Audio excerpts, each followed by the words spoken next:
Meus irmãos, bem-vindos a esse momento especial do nosso estudo da série psicológica Joana de Ângeles, hoje com Cláudio Marnucci, para podermos dar continuidade ao capítulo 4, Energia da Vida, que vamos trabalhar os itens sensações e emoções e o último item, que é a vida interior. Lembrando que a gente está no volume 8 da série psicológica, Vida, Desafios e Soluções. Um livro maravilhoso, de uma riqueza profunda, e a gente vem trabalhando aqui no capítulo 4 realmente elementos interessantes que envolvem os processos de fixação da mente, com os hábitos mentais, todos os processos que envolvem esse trabalho, né, de superação desses hábitos mentais, até chegar, então, nesse momento, que é a questão das sensações e emoções, algo também muito importante em nossas vidas, e que a Joana vai trabalhar, então, esse movimento do instinto que vai sendo elaborado, psiquificado, como a gente diz em psicologia junguiana, né? Ou seja, o espírito vai se desdobrando, superando a matéria, mas ainda carregando essa mente muito concreta,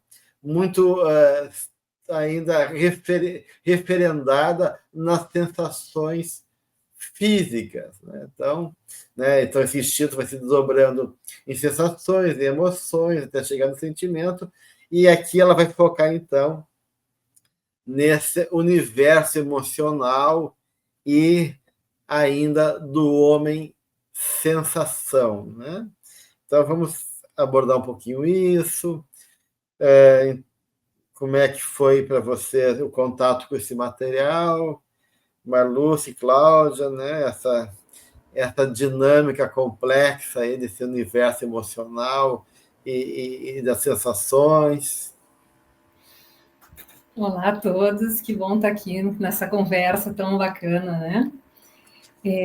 Sabe, eu gosto muito dessa maneira da Joana tentar, isso eu já falei várias vezes aqui, eu não quero ter repetido, ela nos explicar as origens das coisas, né? E aqui ela começou com uma imagem que me capturou, quando ela diz que a criatura humana é um feixe de sensações.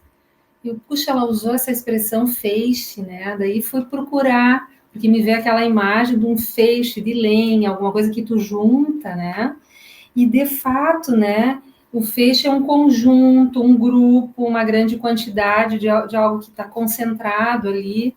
Então, só isso, já para mim, me trouxe a tônica do que ela vai desenvolver aqui, né? Que é tudo que a gente carrega desse momento evolutivo nosso, né? Que envolve esse contato com a realidade material a partir, né, da sensação enquanto esse aspecto sensório nosso. E aí ela vai desdobrando aqui ao longo como é que isso vai evoluindo, que resquícios isso fica na gente, né? E que vai aparecer depois em comportamentos, nas perturbações e na forma como a gente se relaciona com a realidade. Então, eu achei bem interessante essa forma que ela começa aqui, né? Que ela vai nos ajudando a entender o nosso caminho evolutivo e que a gente não chegou nos nossos distúrbios, nossos conflitos do nada, né? Oi, gente. Também é um prazer estar aqui com vocês e com todos. Você falou em capturar e eu também fiquei capturada, né? Quando ela completa, continua o que você está falando, dizendo a criatura humana é um feixe de sensações em trânsito para a realidade das emoções. Ela está em trânsito. Né? E eu gosto, então, dessa palavra ainda, estamos a caminho. Né? Ainda não consegui, mas estou a caminho, estou em trânsito.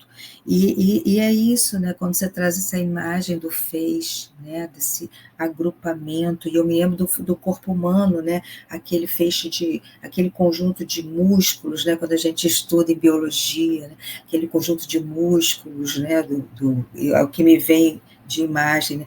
Tudo aquilo que constitui constitui, né? Então, nós somos constituídos por esse feixe de sensações em trânsito para a realidade das emoções, e das emoções de uma forma organizada, porque ela vai também trazendo no texto, né, uma emoção desmesurada, né, para além do tom, né? Ela traz isso em algum momento. Então, assim, também é esse caminho para a realidade das emoções, mas para emoções mais elaboradas, como o Gelson trouxe, né? O sentimento psiquificado, né? E como você trouxe, Marlúcia, essa coisa da causa, ela nos lembra de onde viemos, né?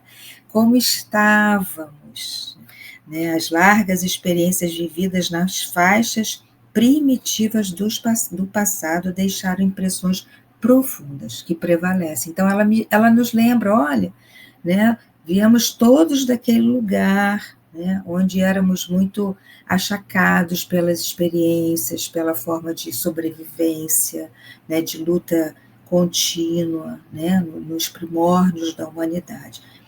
E aí isso tudo ficou registrado, como ela falou, né?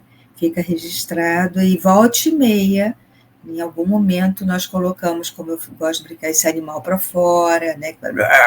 Ai, meu Deus, é daqui da pré-história lá de trás que voltou, né? E precisa ser elaborado um pouco mais. É interessante, porque realmente, no primeiro momento, é tudo que temos, né? São as sensações. No livro aqui, ela vai, então, trazer o surgimento da vida, né? E esse processo de bilhões de anos, até o despertar da consciência, que está impregnado ainda com a matéria. A matéria tem essa força reguladora a partir dos instintos que organiza o comportamento primário da vida animal, e então nós estamos saindo da animalidade. Então, imagina um homem primitivo, o que ele tem são sensações, frio, a sensação dos ataques de um animal feroz, tem que se defender frente ao medo, a sensação do gosto dos alimentos que ele está adquirindo e assimilando. Então, as sensações regem a vida primária desse começo evolutivo, né, da nossa caminhada, e permanece por muito tempo, até se desdobrar isso, né? E aí a gente vai poder, aos pouquinhos, ir conhecendo a natureza e superando a natureza, no sentido que a gente vai se desdobrando nela e revelando possibilidades novas da gente, né?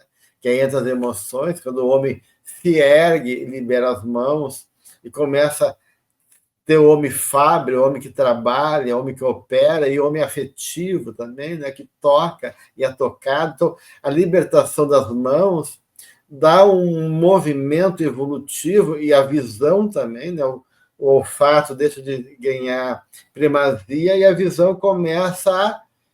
Então, todos são processos que vão, aos poucos, né, abrindo perspectivas novas desse homem animalizado, muito primário, né, e para o mundo emocional, que ainda é o resquício da vida animal, porque as emoções ainda fazem parte do campo fisiológico, mas já é a vida pulsando nos seus coloridos em favor da construção da arte, da beleza, das possibilidades que o mundo emocional vai ser gerador para a gente, né? Então, aí tem todo um processo realmente longo, difícil, e que ainda está muito preso esse homem sensual. Isso que é a questão. Acho que a questão, assim, como ele habita aí na nossa vida, né? Quando o Jonas começa a apresentar que nesse estágio evolutivo a gente se nutre emocionalmente das sensações objetivas, né? Então, sensações objetivas, né? São sensações físicas. Então, a emoção está muito ligada à concretude da experiência física. Então, a gente está falando do quê do ponto de vista psicológico, né? De um homem que é muito concreto, né? Que não simboliza, que não tem abstração ainda, de um homem que é muito impulsivo, porque ele reage a essas sensações, né? Então, a questão da literalidade e de um desejo que é muito calcada justamente nessa dimensão sensória, né? Nessa gratificação básica fisiológica. Ela coloca ali, né, Gelson, antes, que quando a gente estava nesse processo fora do crivo da razão, tinha impulsos e reações, né? Então, essa incapacidade ainda de refletir, né? E essa percepção do mundo, me corre um filme, assim, tu estava falando e me veio o homem evoluindo, né? E essa percepção do mundo, porque eu fico pensando, imagina, né, o que regia a nossa vida eram nossas necessidades básicas ali de sobrevivência, era isso que regia, né? Então, por isso que também ela fala que existia adormecida essas percepções mais sutis da existência, porque toda a vida estava em volta daquela sobrevivência. Então, eu estou com fome, eu vou lá e eu tenho que dar um jeito de comer, não importa como eu vou conseguir esse alimento, né? A grande questão que ela coloca aqui, e que isso nos toca muito, porque a gente sente isso na maneira como a gente vive, é que isso continua permeando muitos aspectos da nossa vida, mesmo a gente achando que já não está mais sendo regido por isso, né? Eu acho que é aí que tem um grande perigo, né? E aí, só que isso vem de uma maneira mais sutil, eu diria, né? Por exemplo, pensando nas relações afetivas ali, quando ela fala, né, que a gente também torna o outro objeto, né, esse homem que quer essa gratificação, que quer ficar nessa sensação, quer ter o retorno imediato daquilo que ele precisa, então é uma pessoa que tem dificuldade de esperar, é uma pessoa que tem dificuldade de frustrar, né, e isso tudo vai aparecendo. E aí eu me lembrei, né, Cláudia, quando as crianças são pequenininhas, que começa essa coisa da frustração ali, né? Quando ela começa a chorar, ela tá com fome, e aí a mãe demora, às vezes, para poder dar uma mamar, ou buscar uma mamadeira ali, já vão sendo esses exercícios, né? De poder esperar, né? De poder adiar aquele atendimento, aquela necessidade. Mas isso tudo vai sendo um caldo que vai aparecer na nossa vida e nas nossas relações e bastante no nosso momento contemporâneo, né? Sim, de fato, né? E quando ela diz que esse paradigma da conduta, como ela fala, né, impulsos e reações, muito fora ainda do crivo da razão, então a conduta do humano, dessa pessoa, né, de grande parte da humanidade, inclusive, que tá focada aí nesse jogo desmedido, né, do querer, como ela diz, do querer ter, ao invés da aspiração do ser. Então, ainda muito no ter, e no ter sendo satisfeito a todo momento. Por isso que ela fala que as pessoas adormecidas, nessas percepções mais sutis, porque não há essa interiorização, essa reflexão, esse processo de autoconhecimento que se questiona, mas o que eu estou sentindo, né? Onde isso está me tocando? Por que eu estou querendo reagir dessa maneira? O que me move? Então, quando não há isso, a pessoa vive nesse adormecimento para a existência verdadeira dessa vida, que é o ser, aspirar a ser. E aí ela fala, acumula coisas, como você já tocou, transfere para pessoas, mas ela diz que algumas pessoas, por não serem fáceis de serem pertencidas, né? Aí ela diz assim, olha, a vida vai te frustrando, porque as pessoas não reagem desta maneira como você está desejando o tempo todo, né? E aí vai produzindo choques emocionais.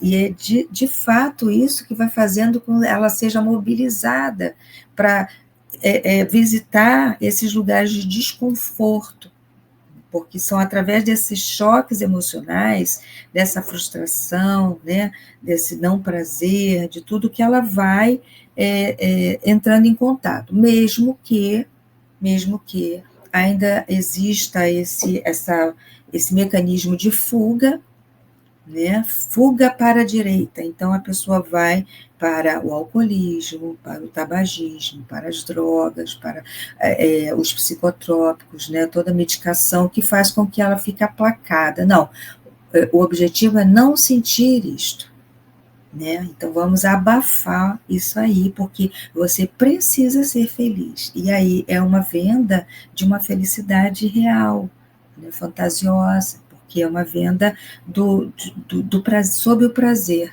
e não sobre o que é que me faz sentir esta dor. Tem duas questões aí, né, Cláudia, interessante em cima disso. Então, que a gente está falando de desejos muito primários, né? Desejos primários e de um ser que não reflete, né? Então, que a Joana vai falando também com o tempo, dessa questão do ser reflexivo, do ser reativo. Então, a gente está falando de uma pessoa que é quase movida por instinto, né? A gente vê assim, ainda, né, em regiões difíceis, né, no planeta, as pessoas tratam a vida do outro como se fosse um pedaço de carne, mata assim, né? Mata porque está com fome, mata porque se sente ameaçado, mata porque o outro pisou no dedo do pé, ou seja, né? As pessoas lidam de uma maneira muito ainda rudimentar com a vida, sem os valores espirituais, porque ele está dizendo, né?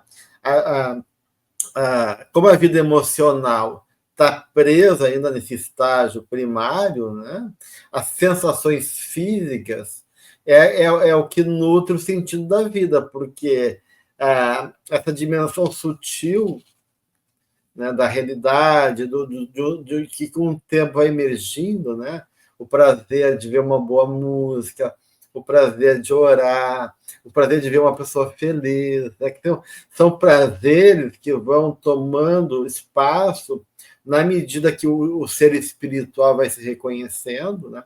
E nesse momento essa consciência é uma consciência de sono, então ele não tem esse prazer. E aí ele fica frustrado porque esse imediatismo dele não é satisfeito, gerando ou reações intempestiva de atacar, de não conseguir lidar com a frustração e buscar, como tu falou, alternativas outras, ou se impondo, né, na sua forma como agressão, como poder, e assim por diante, né, e querendo, então, viver, né, essa vida ainda muito primária de funcionamento. E aí a Joana fala tanto da frustração, de um lado, né, e como da saturação, que também satura, vai saturando, né? Eu vou vivendo aquilo, mas tem aquela sementinha espiritual lá que anseia por Deus, que anseia por algo maior. E aquilo, pô, eu já conheço esse mundo de novo, né? E aquilo vai saturando. Então, a frustração e a saturação, e uma pode vir da outra também, né? Ou vir separadas, né? Posso conquistar e saturar por conquistar, ou posso saturar também pela frustração, mas essas duas coisas vão ser mecanismos importantes nesse processo de tentativa de mudança para uma nova condição emocional. É bonito isso, né, que vocês estão colocando, porque acaba sendo um mundo muito restrito, empobrecido, né, e a gente tem esse desejo dentro de nós de algo mais. Estava me lembrando que essa semana eu li que eles mapearam o povo mais isolado do mundo, que vive numa ilha próximo ali de Madagascar, por ali, e eles não têm contato com outras civilizações. Parece que é um grupo de pessoas que eles não sabem nem que língua eles falam, mas eles, em torno de umas 200 pessoas que vivem, né? E eles vivem isolados na ilha, vivendo de uma maneira como se vivia há séculos, né? Não houve contato. E aí eu fiquei pensando sobre isso, né? O quanto o estar em relação com o outro, o estar em relação com aspirações maiores, né? Que estava dizendo ali da beleza, né? De olhar do bem-estar, quer dizer, isso tudo só acontece na relação com o outro, né? Que depois ela vai ir desenvolvendo isso. o quanto isso vai enriquecendo a nossa vida, e o quanto esse mundo pautado só nessa coisa mais sensória, ele é um mundo muito limitado, né? Porque ele fica sempre no meu autocentramento ali, tudo diz respeito a mim, né? A minha satisfação, como eu quero, né? Mas aí ela vai nos levando a conduzir o pensamento, e aí ela vai falando, né, que é lento esse curso de mudança da faixa grosseira do imediatismo para as sutilezas da emoção dignificada. E aí ela fala que nesse trânsito, então, a gente se depara com o que ela vai chamar da sensação emotiva. Eu achei interessantíssimo ela trazer esse item aqui, né? Daí ela descreve, né, quando existe o descontrole no sistema nervoso e o excesso de emotividade domina ali as paisagens comportamentais. E é um ser não acostumado às expressões da beleza, da sinceridade, do amor, então facilmente se deixa comover, derrapando no desequilíbrio perturbador. No entanto, um passo inicial para o clima de harmonia que eu aguardo. Então, é interessante essa descrição, né? Então, a gente vai saindo disso, vai começando a entrar em contato, então, com uma outra sensibilidade, né? Mas aquilo tem que ser regulado, né? No primeiro momento, aquilo é excessivo, então eu não sei o que fazer com aquilo, né? E aí, como é que eu regulo isso? E aí eu me lembrei de quantos pacientes, às vezes, que chegam, que têm medo das suas emoções, dos seus sentimentos. E quando sentem alguma coisa, né? Sentem, meu Deus, o que é isso que eu estou sentindo? Parece que vai ser, aquilo é uma coisa sentida até como uma coisa destruidora, né? E aí, aos pouquinhos, a pessoa vai entendendo que não e vai aprendendo a se relacionar, né? Então, achei muito bacana essa etapa aqui que ela está descrevendo da nossa evolução. É verdade, eu estava olhando para esse parágrafo e vendo, né, o quanto é causado esse estranhamento e quanto o exercício, né, tudo é um grande exercício na nossa vida, né, de conhecer e de reconhecer que isso é possível. Então, como você falou, né, modulando essa emoção e, de fato, tem pacientes que chegam e começam a sentir, né, até essas emoções e pensam que é isso, mas eu estou pior, né, porque antes tinha uma couraça, uma carapaça que impedia ele de entrar em contato, né. Então, assim, ela vem trazendo também essa coisa de como sair dessa fase rudimentar e experimentando situações que parecem que vão ser piores, né, que está piorando, mas que não está. Né? E logo em seguida, ela fala desse homem, essa sensação novamente, mas ela fala como exigente possuidor, é um tirano, né? Ele é um tirano consigo próprio e com os outros. Né? E aí uma das formas deles projetar isso, ele se sente marginalizado, graças àquele outro que não se permite ser domesticado, né? E aí ela falou que ele se volta contra os estatutos vigentes e as pessoas livres, né? Brutalizando-se e agredindo pelos meios ao alcance. Então, é aquele homem ainda que se volta contra as leis, contra as regras, como você trouxe do autocentramento. Então, assim, se não está pelo prazer, ele começa a atacar a estrutura que já existe de regra, né, de social, de respeito, né, e aí ele vai atacando isso como uma forma de defesa, né, de mecanismo de defesa. Porque a sociedade, o outro, não devolve a ele o que ele julga de valor. Então, o reconhecimento da sociedade para ele não é de valoração, é ao contrário. E ele busca o quê? A valoração, o prazer. E aí depois a Joana vai definir, então, né? Quando ela diz assim, ao despertar a emoção, torna-se natural a valorização do próximo e da vida, o respeito pelos valores humanos e gerais, ao mesmo tempo em que a pessoa trabalha em favor do seu próprio progresso. Né?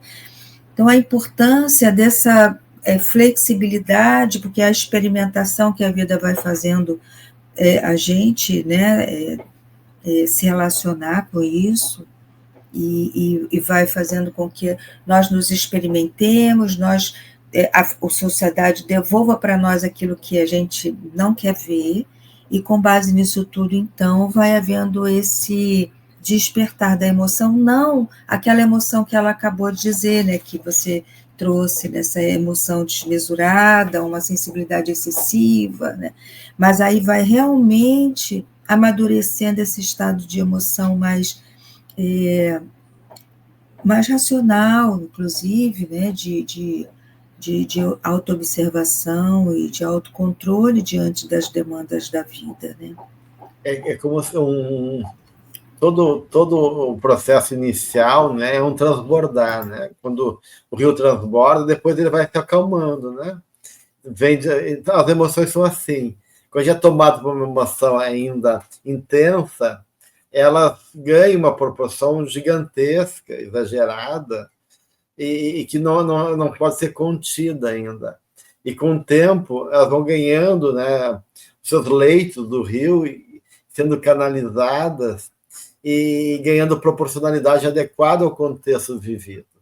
Mas eu acho bonito, mesmo que seja assustador, as emoções nos assustam ainda, porque realmente, sob emoção, a gente pode fazer coisas maravilhosas e coisas terríveis, né?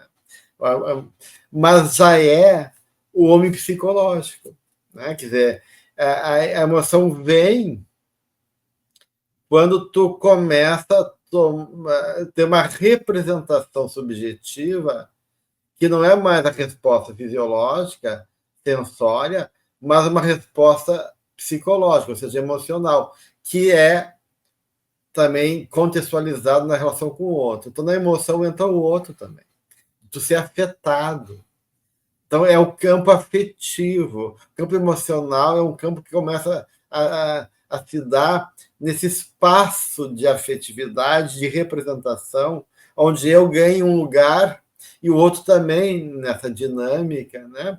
E que ainda vem numa carga muito intensa, eu me sentir rejeitado, ou me sentir humilhado, eu quero reagir, eu quero matar aquela pessoa porque ela me ofendeu, mas é tudo agora questões que envolvem os dramas da minha existência psicológica, que é confundida ainda com a questão física, né?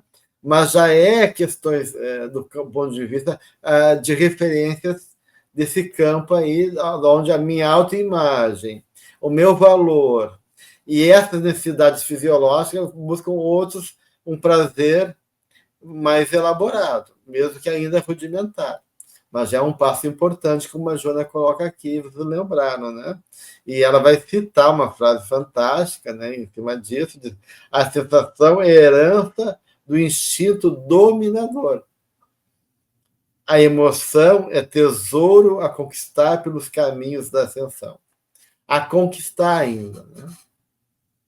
Ou seja, eu tenho uma força de vida, um campo que eu tenho que aprender a lidar com isso, né?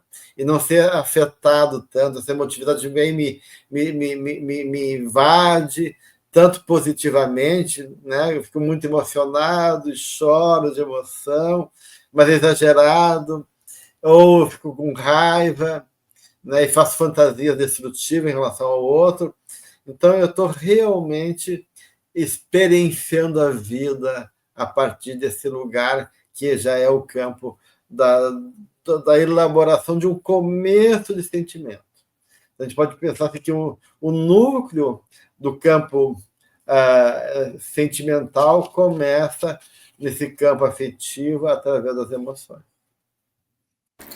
Que bonito, né? Então, esse homem psicológico aí, né, que começa a despertar pela emoção, e essa ideia que tu trouxe da afetividade, do ser afetado pelo outro. E quando eu estou na relação com o outro, esse outro que me afeta e que eu afeto serve como um espelho. E a partir dessa relação com o outro é que eu vou me descobrindo, né? O que o outro vai despertando em mim, nesse campo psicológico, emocional, vai falando de mim, né? Então aí começa toda essa relação, que depois Jung vai dizer não tem individuação fora da relação, né? Então, que bonito isso, quando a gente sai do nosso autocentramento ali só e vai e é afetado pelo mundo, eu vou tendo notícias de mim também. E aí que vai ser todo esse desenvolvimento. E aí, quando tu estava falando ali, né, da sensação como herança do instinto dominador, ela não está dizendo que a sensação é ruim, né? Porque depois a sensação, a gente pode ter uma outra, a sensação possa ter um outro viés também para a gente olhar da sensação enquanto uma sensibilidade daí de perceber, né, o mundo, as coisas, né? Tanto que a gente diz, né, eu estou sentindo tal coisa, mas às vezes eu estou percebendo também tal coisa, né? E muitas vezes a estética, né, Marluce, é uma combinação do sentimento com a sensação refinada. A pessoa tem uma boa sensação e também um bom sentimento e cria uma estética, uma habilidade, né, de beleza. Então, a sensação, o médio sensitivo, que vai ser um canal de informação também. Então, claro, tudo aí, né, na vida não vai fora, né? Nem o instinto vai fora, né? Ele vai sendo diluído, integrado em processos mais complexos. Né? Sim, Antes de mais nada, eu queria falar dessa tua imagem do rio, que eu achei tão bonita, né? Quando o rio, eu fiquei pensando, o rio é uma secura, né? Não passa emoção nenhuma por ali, né? É uma secura. De repente vem aquela avalanche, como você falou, Gelson, e aí aquela coisa depois retorna a um curso mais tranquilo. Achei tão bonito isso. Mas o que vocês estão falando, ela também cita aqui, né, mais explicitamente, quando ela diz: no período da emoção, o indivíduo não está isento das sensações, que lhe permanecem oferecendo prazeres, alegrias e advertências, só que sob controle, né, em equilíbrio, orientadas. Então, assim, a gente não despreza nada, né, mas a gente vai apurando cada uma, né, isso vem numa apuração de ser psicológico, que vamos apurando isso, né?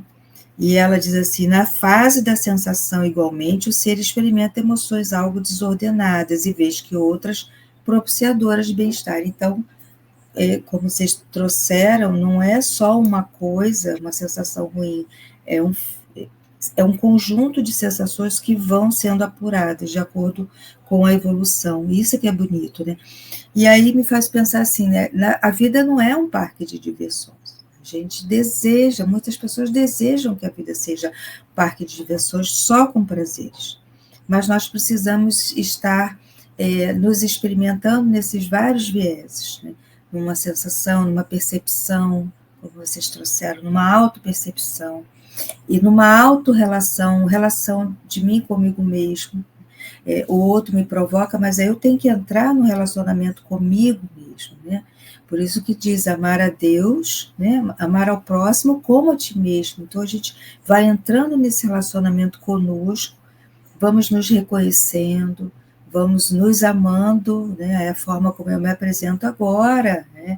Gostaria de ser diferente, mas agora ainda não está dando, né? Mas tô na luta. Então, assim, é o que ela vai nos trazendo, né? Desse ser que vai saindo desses primórdios muito animalizado, e estamos indo ao caminho desse sentimento, desse ser mais apurado, que é o que desejamos todos. Por isso que eu digo, a vida não é um parque de diversões, né? Em algum momento o brinquedo acaba, nós vamos lidar com a frustração, né, com o outro que manda sair, tudo isso, tudo faz parte, né? Mas é importante que nós estejamos neste lugar de autorreflexão, porque ela vai falar das diferentes psicopatologias, né, onde há grande predominância das sensações e um descontrole das emoções. Né? E aí, sim, corpo e mente que se comunicam, né, que se autorregulam, mas também que se autodesregulam. Né? Então, é muito bom esse texto que ela vai trazendo. Né? Fala também do núcleo da família, né? A família é a base de tudo, e assim, eu fico pensando também o quanto nós precisamos romper com padrões, né, de reações intempestivas, né, enfurecidas, para que nós possamos levar aqueles que nos cercam uma forma melhorada de reflexão, né, porque é o exemplo que arrasta, não é a fala, é o exemplo que arrasta. Então, acho que tem muitas coisinhas assim que ela vem nos trazendo, né? Mas acho que uma das grandes questões aqui, né, é justamente esse esforço do espírito se reconhecer, conquistar a autonomia, vencendo a matéria e a si mesmo, né? E aí toda esse atravessamento de forças ainda que eu não sabe lidar, né? Esses mecanismos automatizados que ficam, da qual muitas vezes eu estou identificado e não consigo nem tomar consciência, né, deles, né? E aí começa as patologias, né, também, né? A psicopatologia, esse homem complexo, né? Tem homem simples, o homem complexo e o homem sábio, né? Então, esse homem complexo, né? Que é um homem em conflito, né, ainda, né? Que está ali, né, tendo que se deparar com esses desafios, com esses movimentos todos que estão começando a emergir de maneira desordenada ainda, entre a sensação e a emoção, entre esses estados ainda muito intensos, e ele começa, então, a realmente ter que lidar, né, muitas vezes, de maneira dolorosa e por não saber ainda abrir mão de alguns estados, né, em nome de outros, permitir a experiência a partir de outro lugar, a ter que amargar muitas vezes algum tipo de sofrimento psicológico ou mesmo transtornos mentais, né? E só, assim, me chamou a atenção essa questão da educação também, né? Quanto à educação, por essa incapacidade mesmo, às vezes, de estar na relação, de ser afetado, acaba sendo relações de pais com filhos. Eu fiquei pensando depois, quando ela fala do homem sensação, né? Que o afeto aparece pelo dar coisas, né? Ou por comprar coisas. Então, essa dificuldade, e isso vai tendo repercussões, né? Então, vai se reproduzindo, é um círculo vicioso, né? Então, mas aquilo é confundido, né? Eu acho que eu estou amando, mas eu estou comprando coisas, né? Uma falta de disponibilidade emocional ali, né? E aí quando ela faz essa relação desse homem que quer ter coisas, né? E de se possuir aí, quanto isso é alimentado, né? Pela própria forma como a gente vive, né? Ele vê como essa coisa concreta ainda está presente nas próprias dinâmicas afetivas, né? Porque aí eu substituo o encontro verdadeiro, o medo de me entregar, o medo de não ser amado. Tem várias questões que começam a surgir, né? Ou a incapacidade de demonstrar o afeto. E aí a gente acaba num atavismo buscando voltando para trás, buscando o caminho anterior, né? Então o afeto vem de maneira concreta, né? Então vem por um objeto, ou vem em comportamentos muito rígidos de controle, de poder também sobre o outro. Então, toda essa gama que demonstra ainda o quanto a gente está orbitando de maneira ainda instável nesse universo de aprendizado entre as sensações e emoções. E para além dessa imagem, né, eu te amo porque eu dou coisas, né, completo com coisas e não o amor, então passa por isso. A pessoa ela é amada quando ela recebe, ela vai solicitar isso da vida também. Ela também diz nesse parágrafo o quanto essa estrutura arcaica da dominação continua quando é transmitido aos filhos a ideia de que todo aquele que possui vale. Então, é uma coisa de dominação, de poder, muito oposta ao amor, né? O mundo traz isso, né? O poder está em oposição ao amor. Então, volta aí novamente, como você falou, Gelson, ele retrocede também nesse sentido, né? De que eu domino, né? Eu domino a situação, eu tenho posse de tudo. Então, completamente ao contrário, né? Mas ela vai falando, né, que essencialmente é o espírito em si mesmo em fase de desenvolvimento, né? Então, é o espírito que está nessa evolução. E quando o Marlúcio trouxe esse povo, né, eu fico pensando, meu Deus, quantas situações diferenciadas nós estamos no planeta, né? Quando um povo não tem contato com o externo, vive ali naquela cultura isolada. Nós temos povos assim, que já são reconhecidos como povos isolados, que não se pode nem penetrar para não adoecer, né? Então ainda se encontra agora, né, povos que nem julgavam existir. Então, como no planeta ainda há entre nós muitos em estados tão diferenciados. E eu não posso deixar de pensar como os grandes centros trazem uma amostragem muito boa disso, né? Muito boa, infelizmente, né? Mas assim, Cláudia, isso também vai dentro da gente, tem vários povos desconhecidos aqui dentro, né? E também tem um lado meu já mais elaborado, mais humanizado, e também tem aquele serzinho também que está lá no tempo das cavernas. Então, nós também somos uma contradição, né? E por isso que ela fala da importância da vida interior, quando ela entra no último item, né? E vai também juntar a vida interior ao amor. Só há amor se tiver vida interior. Então, ela vai fazer esse caminho tão bonito, né? Do alimento, que é material, o oxigênio, que alimenta o corpo, e a questão da onda mental, né? Do trabalho com a mente, nesse processo da vida emocional, né?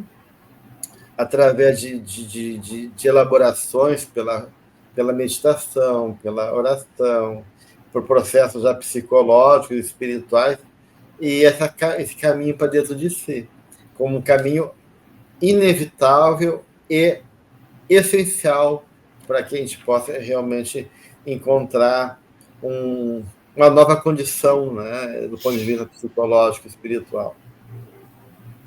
E aí eu achei belíssima essa relação que ela fez dessa vida interior com a autenticidade, com a gente se aceitar, então desse autoencontro aí, né?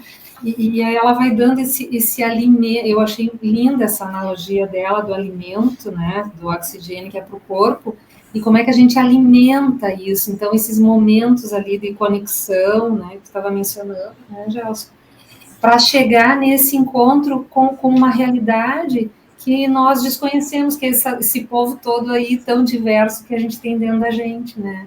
E chegar em algo que ela relaciona a vida interior a essa, ela diz assim, né, que a vida interior bem direcionada ensina a criatura a aceitar-se como é. Então, eu vou encontrar, não importa quem eu encontrar ali dentro, esse sou eu, né? E isso me dá a possibilidade de amenizar, isso é outra coisa fantástica, ela diz, inúmeros conflitos que tem dentro de mim, porque muitos conflitos tem dentro de mim, porque eu não aceito quem eu sou, eu nem sei quem eu sou, né? Então, ela vai fazendo essa relação, dessa busca por nós mesmos, e quando a gente, né, vai se encontrando ali, a gente vai se surpreendendo, né? Muitas questões que antes eram grandes conflitos podem ser equacionadas, né? E eu vou descobrindo outros aspectos. Então, eu achei muito bonita essa questão dessa ligação que ela faz da autenticidade com a vida interior, né? Que tesouro que eu vou descobrindo, né? Que é único, porque daí o autêntico é aquilo também que é único, né? Que diz respeito só a mim, né? Sim, e isso aí é impressionante como realmente tem ligação com o item anterior, né? Porque se nós vamos entendendo essa sementinha que temos dentro de nós, né, desse processo evolutivo, mais que somos colocadas em contato com esse outro que também recebeu informações inadequadas e que foi passado para ele, quero possuir, quero poder, quero ter, né? E assim, muito desfocado dessa emoção, ela vai nos trazendo aqui essa coisa do aceitar-se, como você trouxe. E aí eu fiquei pensando o quanto isso vai estar em contraposição à perfeição exigida. que é mesmo a imagem que vem passada, né, subliminarmente, de ser o melhor, ser o perfeito, de dominar, de ser o mais forte, né, de não sofrer, não se envolver com as emoções, né, porque isso é ruim, isso te fragiliza, então você não pode se conectar com a emoção. Então, assim, o quanto essa imagem equivocada precisa ser destruída, né, com esse processo de interiorização, de aceitação como se é, né, como você bem disse, esse é quem eu sou, né, é como eu sou, então, é que eu encontro dentro de mim, né, vários, mas também este, e aí sim nós vamos saindo daquele lugar de exigir uma perfeição comigo, com todo mundo que está ao meu redor, de querer dominar, de não entrar em contato com as suas emoções, então, aceitando-se. E aí ela vai dizendo, ao aceitar-se como é, desenvolvendo os recursos íntimos para mais crescer e conquistar novos valores morais, o ser atinge o cume das ambições que anelava, sem o saber. Então, na verdade, o desejo é esse, né? A ambição é essa, de atingir o cume, ou seja, de atingir esse lugar de completude, de plenitude que nós desejamos, né? Que ela vai falando antes, né, desse processo de desenvolvimento que o espírito está a caminho. O desejo é esse, só que o caminho é tortuoso, inadequado e de uma forma equivocada, né? Mas nós sabemos que é esse o caminho, é a aceitação. Exatamente, né? Uma coisa bonita, né? Que esse processo é justamente a experiência do amor, né? Ou seja, o autoencontro, né? Então aí tu vê assim esse momento de eu poder me perceber, puxa, eu existo como ser, como filho de Deus, e é uma coisa bonita, né? Mesmo que ainda tem coisas estranhas dentro de mim, que me habitam, né? Tem ainda coisas que... Então, essa aceitação aí, que é um ato de humildade também, não só de amor, porque eu não posso me aceitar perfeito. Eu tenho que fazer essa caminhada. Eu acho que isso que é a dificuldade maior, né? Da gente... ou a gente se rejeita, ou a gente exige, como diz a criança imatura, um reconhecimento, né? Uma dominação dos seus caprichos, em nome justamente desse afeto que a gente começa a descobrir, né? Desse mundo amoroso, a gente começa a descobrir, porque esse mundo amoroso, que é uma coisa maravilhosa, mas que, de uma certa maneira, no primeiro momento, gera todos esses receios, né? Ser amado, não ser amado, ser aceito, não ser aceito, né? E a minha pequenez, e a minha condição, e ao mesmo tempo as minhas possibilidades que habitam em mim. Então, ainda esse campo ainda muito novo, que é justamente esse caminho inicial da vida interior, né?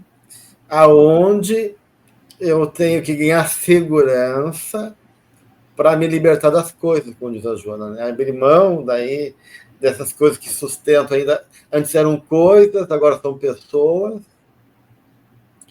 e eu tenho que ganhar confiança em mim para poder, não, eu posso amar as pessoas sem depender delas. Eu posso cuidar das pessoas sem pegar alguma coisa em troca. Né? Eu posso reconhecer importantes na minha vida sem querer que aquilo se torne um padrão, né? E assim por diante. Então, tem todo um jogo aí interessante que começa a acontecer também. Quando eu li essa frase que a Claudinha leu ali, do aceitar-se, né, como se é, que o ser começa a atingir o cume das ambições que anelava sem o saber, a imagem que me veio foi de humildade. Uma conexão com uma profunda humildade, a humildade assim, ó, e é o oposto do poder que a gente estava falando antes, né? Do querer tudo para si, do ter que ter tudo suprido naquele momento. Então, a humildade de a gente saber qual é o nosso real valor, Não sou mais e nem tem que ser menos. É isso, né? E poder ocupar esse lugar daí. E isso é um lugar de liberdade. Aí, quando ela começa a desenvolver ali a questão da liberdade, né? Porque daí, se eu aceito como eu sou, com todas essas contradições e esses povos complicados aí, né? Eu me sinto livre mesmo e dou a liberdade para o outro ser também. Né? E aí vai mudando tudo, vai mudando toda a dinâmica das relações. E sai dessa lógica do objeto, né? Então é isso, não precisar, como tu estava dizendo, né? Eu posso dar sem esperar receber, né? Porque daí é um compromisso comigo mesmo, né? E o outro está ali me ajudando nesse movimento que é coletivo também, né? Que é um ajudando o outro, porque um participa do desenvolvimento do outro. Ela vai falar do amor permuta. Dar para receber, o primeiro recebe para depois dar, né? Que é um sentido de criança psicológica que permanece ainda dominador, dificultando o amadurecimento real. Então, são as relações proveitosas, o que eu vou ganhar com isso, né? Que isso vai me trazer de lucro, de prazer, de poder, ainda muito em voga. E muitas emoções também ainda, né? Porque essas emoções estão vindo junto, né? Então, eu estou falando vida interior, mas eu sou ainda tomado por esse processo mental primário, né? Onde as paixões, onde o outro me afeta, e as emoções são carregadas de intensidade própria da minha condição espiritual ainda em crescimento, né? Então, eu vou ter que lidar com turbilhões de estados internos emocionais, né? Então, a minha vida emocional ela se torna rica, mas desafiadora, né? Porque dessas emoções vão para dentro também. E aí ganham, né? Por não estar ainda elaboradas, ganham dimensões, né? Muito intensas e perturbadoras. Então, há uma complexidade também aí do campo emocional que desafia a gente. E aí a gente pode confundir, né, ser autêntico com fazer o que quer, né, ser grosseiro. Eu me lembro de uma colega que eu tinha, que ela era extremamente inadequada, né, e um dia alguém falou alguma coisa, olha, não dá para falar um pouquinho mais baixo, tem mais pessoas aí. Não, mas eu sou assim, é meu jeito, eu sou autêntica. Eu pensei, não sei se isso é, né, certamente não é autenticidade, né, é uma falta de cuidado com o outro. Então, essa invasão dessas emoções, a gente vai, então, aprendendo a lidar, a discriminar, né? Então, aquilo que é, quando é que eu... Então, eu acho que quando ela está falando dessa autenticidade, ela está falando de um nível bastante profundo, assim, de autoencontro mesmo, né? Ali, porque ela está falando em autoamar-se, né? Em reconhecer que eu não preciso ficar imitando modelos, né? Mas não nesse sentido ainda muito, né? Porque a gente pode confundir, né? Ser autêntico com fazer o que eu quero na hora que eu quero e não me preocupar com outros. Não é, né? Não é isso aqui que a Joana está trazendo aqui, né? Não é. E ela vai fazendo, assim, um caminhar desse amor, onde é um amor permuta, um amor ainda infantil, né, egocêntrico, e aí ela chega, né, nessa experiência plena do amor, né, que é como forma de entrega lúcida e destituída das paixões, que é mesquinho o sentimento. Então, ao amar, busca esquecer-se de si mesmo a fim de doar-se, enriquecendo-se enquanto promove os demais.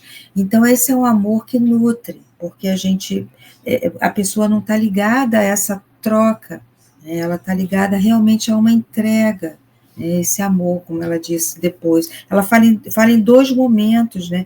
Nesse parágrafo que eu acabei de ler, esse comportamento sugere a experiência do amor como entrega lúcida, e depois ela fala de novo no parágrafo, esse amor que leva ao autoesquecimento das paixões perturbadoras, das exigências descabidas, das ilusões, é a conquista interior que dignifica e liberta. Então, esse caminhar do amor, ela já também pontua aí, né? Porque ser autêntico é autoamar-se, né? Nós já vimos falando sobre isso. Então, essa caminhada do amor, onde sai do amor egoísta, narcisista, egocêntrico, né, para a experimentação de um Deus maior do que nós, uma força superior maior que nós. Então, é a relação com esse amor, né, de outra esfera, né? Então, esse amar a nós mesmos de acordo com como somos, para nós podermos amar o outro, sem nos perdermos no outro. Então, isso tudo é um caminhar que ela já vai nos trazendo aqui nesse texto sobre a evolução e destinação espiritual, que é esse amor entrega, esse amor genuíno, né, verdadeiro, onde se auto-perdoa, perdoa o outro, né? E quando você fala, Marluce, da humildade, eu fiquei pensando também que é da entrega total, né? No auto-aceitar-se, né? Nesse aceitar-se que ela fala, eu fiquei pensando nessa entrega total, né? Então, esse sou eu me entrego, ok, eu me desnudo, esse sou eu, né? Que precisa ser muito forte, né? Ter um caminhar de amadurecimento aí, para poder reconhecer sem ainda precisar da validação do outro, né? Quem eu sou para o outro, né, Cláudia, que é importante, né? Acreditar nas nossas possibilidades, que a gente se acolhe, né? Acolher, reconhecer e partir onde a gente está, mas acreditando, né? Diz a Joana, nas nossas próprias possibilidades, para poder realmente ir se apropriando delas. E na medida que tu consegue acreditar em você, né, tu ganha autoconfiança, ganha amor próprio e ganha também amor para o outro, né? Daí tu tem essa entrega sincera que tu falou inteira e pode desapegar, né? Ela fala daí do desapego, do processo de se libertar dos condicionamentos e das projeções que davam segurança, né? Estava buscando segurança daí, ou nos objetos, ou no sucesso, ou no outro, né? E aí tu consegue relativizar, né? Porque ela fala, a gente dá o valor para as coisas conforme o que a gente atribui, né? Ou seja, é uma projeção, a gente atribui um valor próprio conforme o nosso interesse, a nossa necessidade. E na medida que a gente consegue trabalhar internamente, o outro não precisa ter a projeção nossa, o outro é ele, né? As coisas são as coisas, a vida é o campo da experiência, e aí as coisas se tornam realmente cada coisa no seu lugar, com o seu valor próprio, né? Mas sem carregar, né, as imposições projetadas das nossas questões internas. Bem interessante isso, né? Porque daí então a gente começa bem apegado em tudo, e aí agora faz todo esse caminho para ir soltando, né? E vivendo uma outra dimensão muito mais profunda. Bonito isso. Eu acho importante que tudo isso, né, vai nos tornando também livre. Tu liberta o outro, mas tu se torna livre também. Isso que é bonito, né? Então, como essa conquista da vida interior é a base, realmente, de todo o processo da aquisição dos valores espirituais e da condição também de espírito, né? Como ser livre, como ser divino, também da nossa potência divina, e como ser que ama. Então, é o caminho que Joana propõe, né? Essa viagem interior como parte desse amadurecimento essencial da nossa caminhada evolutiva. Alguém quer colocar mais alguma questão para a gente ir finalizando? E essa viagem interior também, com essa descoberta de todos esses tesouros, né, as potencialidades que tem dentro da gente. Por isso que ela diz ali, né, que a gente vai chegar no cume sem imaginar, né? Então a gente vai vai descobrir coisas que nós nem imaginávamos que tínhamos, né? Então isso é que é lindo também, né? Que à medida que a gente vai se tornando mais livre, a gente vai descobrindo esse divino que mora em nós, né? E vai se manifestando de múltiplas formas, assim, que nos surpreendem mesmo, né? E aí a gente pode chegar no terminar e dizer, nossa, que bom, né, que eu estou conseguindo mudar, que bom que eu já estou acreditando um pouquinho mais, né? E a gente vai percebendo a caminhada, é bonito, muito lindo. Que é o caminho da plenitude e da felicidade que ela coloca aqui, né? Então, esse caminho vai nos trazendo a plenitude e a felicidade. Então, e uma experiência daí de pertencimento, de comunhão, que não é mais o apego, né? Mas é realmente dessa, dessa energia que emana de Deus, né? Que é o próprio amor, né? Que sustenta todos nós, numa experiência de conexão profunda com tudo e com todos. Então, é uma caminhada bonita que nos espera, né, gente? E a simplicidade, né? A palavra que me vem é a simplicidade. Né? Se nós viemos de um estado, né, bem primitivo, tendo que lidar com muita coisa, e passamos por esse ser complexo, que o Gelson tocou em algum momento, essa complexidade vai fazendo com que nós vamos elaborando as emoções, tudo que nos habita, e esse desprendimento que ela fala do final me leva realmente ao homem despojado, simples, inteiro, pleno, mas simples, né? Simples. Esse é a imagem de que a gente possa, quem sabe, sair desta vida, dessa existência agora assim, né? Despojado de tanta coisa que chegamos e simples, né? Profundos e simples. Né? Com certeza. Muito bem, gente. Então, a gente está encerrando aqui o capítulo 4, encerrando, mas não esgotando, porque não dá para esgotar, né? Tão pouco tempo, material tão profundo, tão rico. Então, a gente convida a todos a retomar a leitura, a, de vez em quando, repassar, porque sempre a gente aprende coisas novas, vê coisas que não viu antes. Então, é um manancial muito rico que a benfeitora tem para nos oferecer. E no próximo encontro, a gente vai para o capítulo 5, significado do ser integral. Né? Então, a base para a autorrealização, que é o primeiro item, que é o foco do nosso estudo no próximo encontro. Obrigado, Marluce, obrigado, Cláudia, obrigado a todos vocês que nos acompanham, que a presença divina possa, então, nos sustentar nessa caminhada, com o amparo do nosso Mestre Jesus e da nossa benfeitora Joana de Ângeles. Até mais.